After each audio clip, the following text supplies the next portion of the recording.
মুরগির মাংস নয়, এবার শুধু ঝোলটাই খেতে থাকবেন, এতটাই মজার হয় এভাবে মুরগির মাংস রান্না করলে। তো আমার মা চাচিরা এভাবে মুরগির মাংস রান্না করে, সেটাই আপনাদের সাথে শেয়ার করছি। এটার ঝোলটাই এত বেশি মজা যে একবার খেলেই বুঝতে পারবেন যে এটা খেতে কতটা মজা।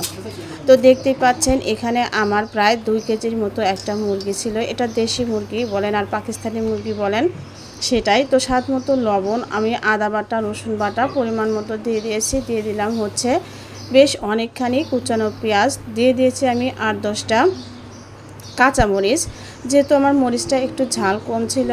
আর এখানে আমি দিয়ে দিলাম হচ্ছে হলুদ গুঁড়ো 1 চামচ, জিরা গুঁড়ো দিয়েছি 1 চামচ, আর শুকনো মরিচের গুঁড়ো দিয়েছি 1 চামচ, ধনিয়া গুঁড়ো দিয়ে দিলাম 1 চামচ, আর দিয়ে দেব অনেকখানি তেল।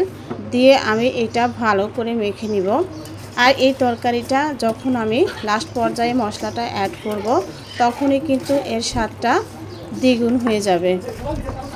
তো দেখতে পাচ্ছেন এখানে আমি সব রকমের মশলা দিয়ে ভালো করে ম্যারিনেট করে রেখে দেব 10 থেকে 15 মিনিটের মতো।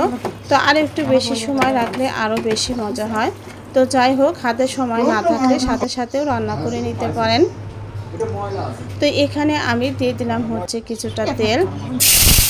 আর দেখবেন গ্রামের মা চাচিরা খুব বেশি তেল কিন্তু ইউজ করে না, অল্প তেলেই অনেক বেশি মজার হয় তাদের হাতের এই মুরগির মাংসের রেসিপিটা।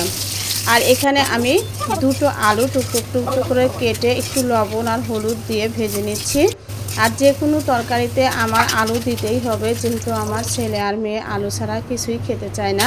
ওরা চিকেন খাবে ঠিকই, কিন্তু আলুটাও ওদের দিতেই হবে। আর এখানে আমি তেজপাতা দিয়ে দিলাম হচ্ছে 3টা, দারুচিনি দিয়েছি আমি 3টা, আর দিয়েছি সাদা এলাচ 6-7টা, দিয়ে দিলাম কিছুটা পেঁয়াজ। তো দিয়ে আমি একটু মুসমুসে করে কিন্তু এটা ভেজে নিলাম, ভেজে উঠিয়ে নিলাম। তো দেখতে পাচ্ছেন বাকি যে পেঁয়াজ ছিল সেটার মধ্যে কিন্তু আমি মাখানো চিকেনটা এর মধ্যে দিয়ে দিচ্ছি।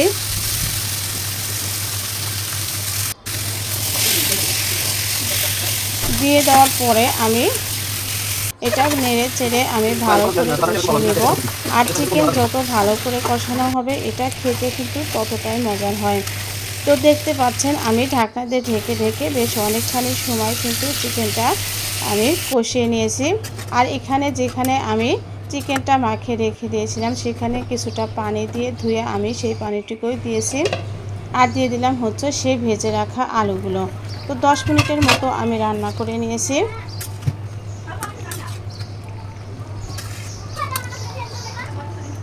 তো এখানে এই যে মশলাটা আমি উঠিয়ে রেখে দিয়েছিলাম সেটা কিন্তু আমি সুন্দর করে পাটায় পিষে নিয়েছি।